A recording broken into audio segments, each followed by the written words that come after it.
Hello and welcome to Movies with My Dad, the podcast where I, film critic Tina Kakadelis, take my dad Stratis to the movies. This week we saw Final Destination Bloodlines, directed by Zach Lipovsky and Adam Stein, starring death itself. Join us on the spoiler-filled car ride home.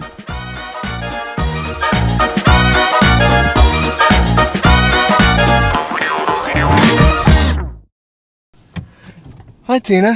Hi, Father. So, why does the Just car... hit the X. I will, but is it going to speak to us? It probably is. Sorry, your vehicle information is currently unavailable. Did I ask for it? Be nice for Okay. when the robots uprise. Yeah, it was too late. You're going to get stabbed, like, with the car. Okay. Hi, Tina. Hi, Father. What do we see? Well, What's it called? actually, Actually, I don't think they ever gave you the title, did they? no, but I do know it's Final Destination something or other. Nice. So what's the... But hang on. Oh. So I can't blame you for this. You can't. I said I No. wanted to go see it by myself. And you said, well, I'll come. I'll come.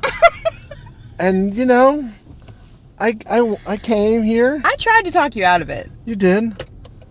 But And yet here we are. here we are. So, I guess give the background Well, no, of what what are you this going to name is. it? Oh, 'Cause, what like- number? I don't know. No. 33? No, it's just number 6. Okay. But this one is... They all have like a little sub-name? No, this one does. So instead of being Final Destination 6, it's Final Destination blank. More killing all the time? No, I don't one know. word. What do you want to name it? That's what I just named it. More killing all the time. More killing all the I time. don't think that would really take off. Final Destination Bloodlines. Oh, it couldn't was get right at the that? end. They did show it on the screen at the very end, but I didn't really key in on that. All Okay. right, so for those that are not familiar with this franchise, A storied I guess franchise from my storied childhood. Really? It's that? How long ago is this? The first one is 99 or 2000, I think. Oh, wow. It's been a 10-year gap between 5 and now and Bloodlines, 10-year gap. I believe. Ish. 10-year-ish gap between Okay. 5 and Bloodlines. Okay. Yeah, we've all been anxiously waiting for death to come back. For death to come back. So go ahead. Basically, the concept? basic gist is somebody always sees a premonition of a tragic event that's going to happen that's going to kill everybody. They then tell as many people as they can that the tragic event is going to happen and saves a bunch of lives, but death is pissed about it. What? You want ice? Oh my god. Water, please. Is death coming for That's you? coming for me, jeez. No, I think it's just allergies. Wow. Well, Okay, continue on, please, while I come back from you're dying. gonna have to mute your mic because nobody's gonna want to hear your garbling over there. Okay. But in saving people's lives, they actually mark them for death yet again, but this time in a fun, exciting way. And Bloodlines, what? Well, is it always this, So it's always a premonition. and you save, and people get saved, and they don't actually die? Well, they don't, like, sometimes, like, okay, so the very first one is about, like, this kid, their college or high school graduation, going on a trip to France. They all board the plane. Kid sees the premonition that the plane's going to go down. He freaks out. They throw him off the plane because he's causing a disturbance. A couple other kids get freaked out and follow him off. So they don't necessarily believe him, or they get caught up in the scuffle or whatever. Right. So they come off. And then that's how. And then they're each And then marked. death And then they continues to die come in for the them. order that they were supposed to die. But this one, which I think was fantastic, in like, because like, some of the Final Destinations are not good. No Final Destination is good. Like, let's I be could see them honest. being very campy, But they're kind of fun to watch. amateurish or something. They're just kind of fun to watch because, like, I want to talk to the person who's in charge of the Rubes Goldberg machines of how they all die. Well, that's exactly the adjective I was going to use at some point while we discussed this. I thought, this is Rube Goldberg meets death. Yeah, that's what every Final Destination Well, is. I don't know. And it's I fascinating. don't know if I've ever seen one. You watched one with my grandmother. No, I think I may have left. I think she would really like this one. She's seen the first two, and she liked them. I think she would really like this one. That opening sequence, beautiful.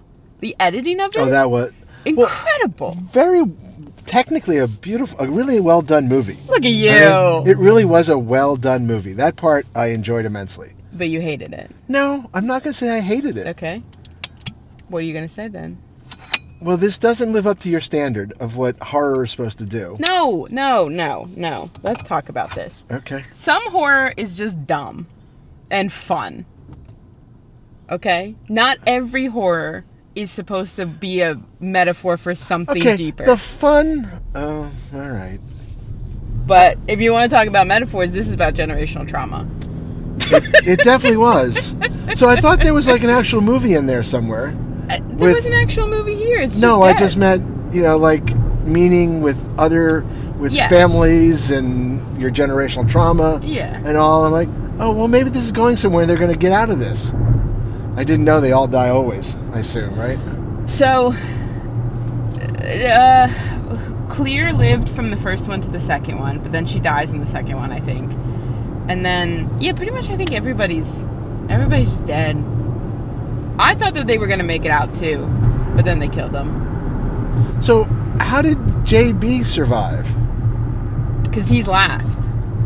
But he should have already been dead before the kids died. No. You always die. No, because that's her bloodline. Right. So, because the way that this started off, this woman saved so many hundreds of people from death that it's now picking them off. Death always picks them off in the order they were supposed to die. But because there are so many of them... Why doesn't it pick you off in the generation you're in? So why does it jump down? We've never introduced this before. This is brand new. Oh. But they're killing them in, like, the family groups that are supposed to... Like, because, let's say, person A is supposed to die 40th. But in that time of waiting for all those 39 other people to die, person A has had kids, and then those people have had kids. So when death gets to person A, they have to kill all it works all the way down the tree? Yes. That's what they were saying, is that when it gets to Iris, the grandmother in this, it has to kill Iris, and then it has to kill her oldest kid. Before it can go to JB. And then the oldest kid, it has to kill all of Iris's blood before it can kill JB. Okay. You were fine with that. I hope JB didn't have any children. I mean, that's Tony Todd. When it said in memoriam, in memory of Tony Todd, that's Tony Todd. This is one of his last roles. He's one of the only people that's been in multiple finalists. He's been in the first one, the second one, the fifth one, and now the sixth one. Okay. But he's always been there. Nobody has known why this guy has known about, like, the rules of death, but now this movie finally tells you why he's just been, like, the quiet information giver of all the other movies. Oh, I see what you're saying. Yeah, so the kids are, like, the people who are being hunted by death always end up at a morgue, and they always end up talking to Tony. JB always tells you. Yeah. But nobody has known why they can't make any more movies now. What do you mean? Without JB, it's over. Or Tony. Tony. No, because he's not in 2 of them. Oh. He's not in 3 and 4. So. But also, like, okay, what did you think about the building collapse? That was tough for me. I knew it would be. Why? Because structurally, I was like, I don't think this makes a lot of sense. No, that wasn't my problem. Oh, because you don't want to go up in a tall building. No, anymore. I'm fine with going into tall buildings. So what's your problem? That's where I have a hard time with these movies treating life and death so casually as entertainment. I mean, it's fair, but I also feel like you were watching this movie as an escape. Yeah, but why do you want an escape to see people die like that? I'm intrigued by the practical effects of it all. Okay, but can't we have practical effects with what? Going into space or doing something? How are you going to do a practical effect going into space? Go to space. Yeah, and then woohoo, we did it. Like, it's a weird genre for me. Well, because I think inherently people are afraid of We're death. all afraid of death. Exactly. So this is This is our way to laugh at death? Is that what you're saying? Yes. But I don't think it's funny because these people were genuinely scared. They were really good actors. and there was I can't take you to horror there was movies a good anymore. storyline in there where they're trying to reconnect with their mother. Dad was useless. My Dad gosh. sucked. He did. Dad was terrible. Oh my gosh. And we are talking about the second dad, Not. the single father dad, because he raised the kids by himself. Yeah. The main That guy. girl's dad. Yes. Not. They did a very good job of making me immediately like I cared about Iris these people. and her boy. What was his name? Paul? Who's the guy who proposes to Iris in the beginning? Oh, maybe Paul. Yeah. Yeah, that was a sweet movie they started with. That's a sweet movie. No, I mean, I think like what Final Destination, as ridiculous and as campy as like some of the It wasn't later, campy enough, I think. It wasn't. But I think like some of the later deaths get more campy because like so many things have to go wrong. Whereas like I would believe a building could fall. I don't trust buildings. I feel like I want, in a movie like this, I need to want this person to die. That there's something, they're an idiot, they screw somebody over. Like when that little that annoying child. Yeah, when he got hit with the piano. Right, it's like, that's fine. At least it's sort of symbolic of what we all want to happen to people that are annoying to us. But like a lot of those people did suck. Like they were rude to the women, they were rude to Iris, they were rude to the guy. Right. So I was kind of fine with that. That was, yes, but the rest of the family, but they all lived. I wanted to know the family. What do you mean the family? The families that we followed, whatever her name was. Steph? And Steph and her brother and her father and her mother and her You uncle. can't get all of these things out of a movie. That's just not realistic. What do you mean all these things? Like you can't have them go into like the family story and no, but the they murder. did, is what I'm saying. I felt like I cared about these people, so I didn't want them to die. But I was happy sort of at the end when it looked like they were going to survive. No, just the dumb dad gets to live. Well, and the other mom. The aunt, yeah. Yeah. But we forgot about her. Right. After all of her kids died, they were just like, bye. Even like a bonus kid, because he didn't have to die. No, but he kind of sucked, too. He screwed over death. Oh, my goodness. What did you swear for? Because there was a big pothole there. What? And they didn't even explain who his father was. I don't think it mattered. I know, but he was very upset by it, so I wanted to know if it was the guy that ran the tattoo parlor. I don't think so. That would have been a good twist. Maybe, but I did like the one line that I thought was really funny in there. And he says, that explains why I kept wanting to play catch with me. Yeah. I thought that was good. I think that was fun. I mean, it wasn't as campy as others. Yeah, this was a much more serious Final Destination than some of the other ones, I would say. It's like the one we watched with our director friend G. Mm-hmm. Halloween Feast.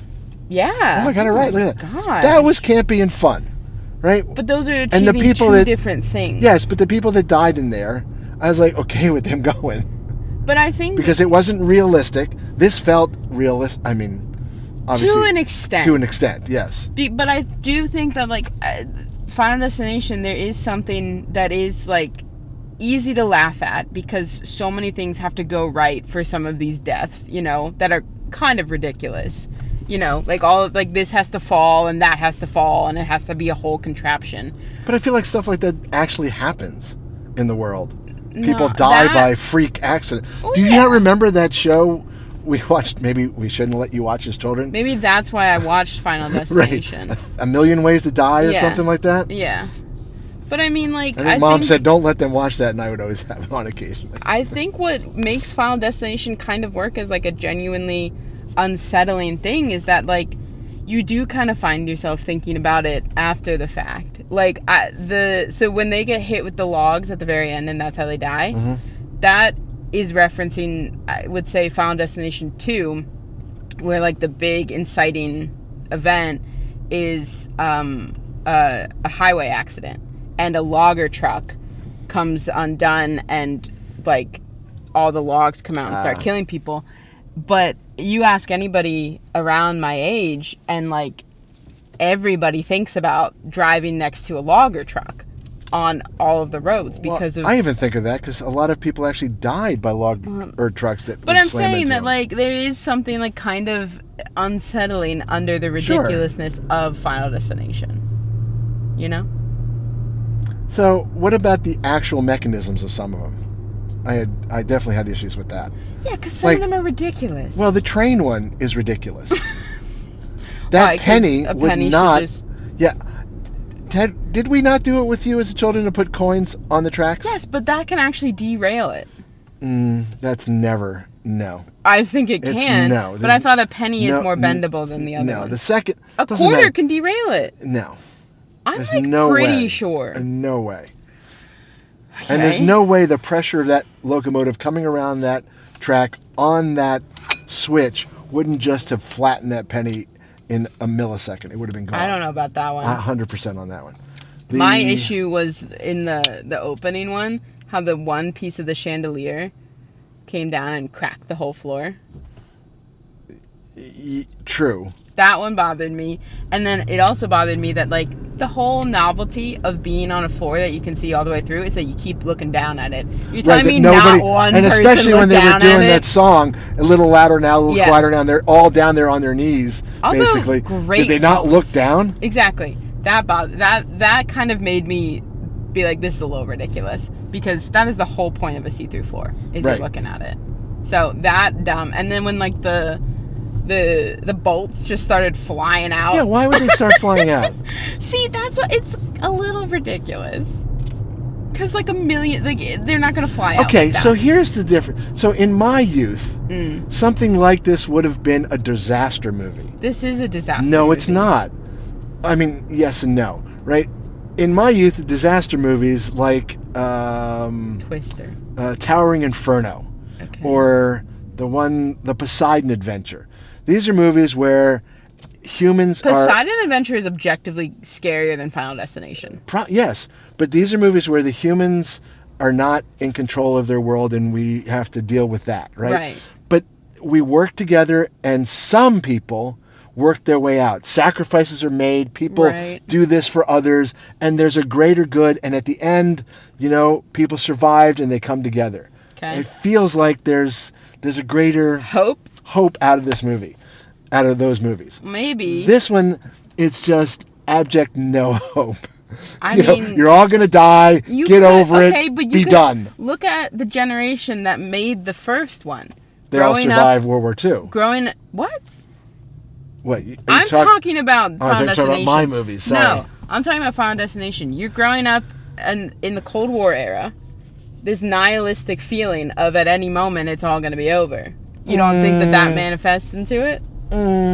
Cold World era goes back to the 50s, so that's my era too. I Yeah. didn't grow up thinking nihilistic like that. I don't know about that, but We- even contemporary. You didn't even now. have the drills to get under your desk in case the bombs are raining down. You want to talk about the drills that we did That's true. You did have those drills, but that was after. Yeah, okay, fair enough. in elementary school? Yeah. You don't think that there's this feeling of nihilism at the current state of the life of the world, Okay. and how that manifests in death's inescapable plan?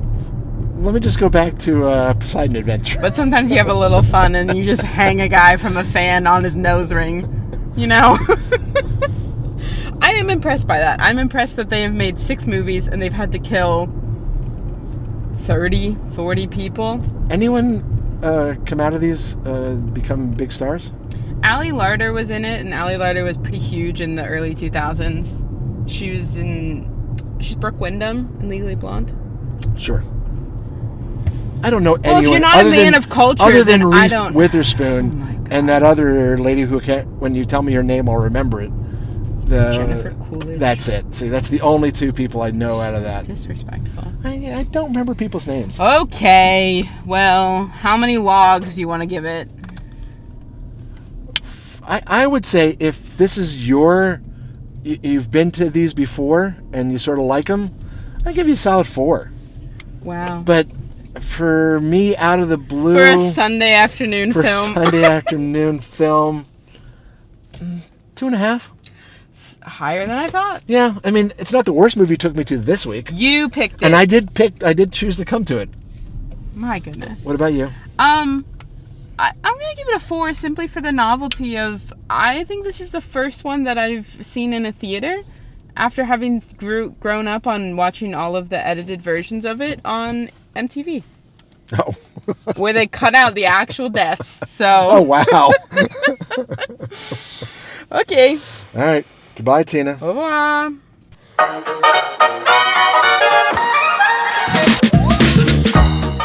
That's it for this week's episode of Movies with My Dad. You can find all of our episodes on movieswithmydad.com or the streaming platform of your choosing. You can also send us an email at movieswithmydadpod@gmail.com. My dad is desperate to hear from you. You can find me, Tina, on Blue Sky at Tina Kakadelis or on Letterboxd at Tina_DOCX. You can find my dad at the local Lowe's. Tune in next week when we head back to the movies.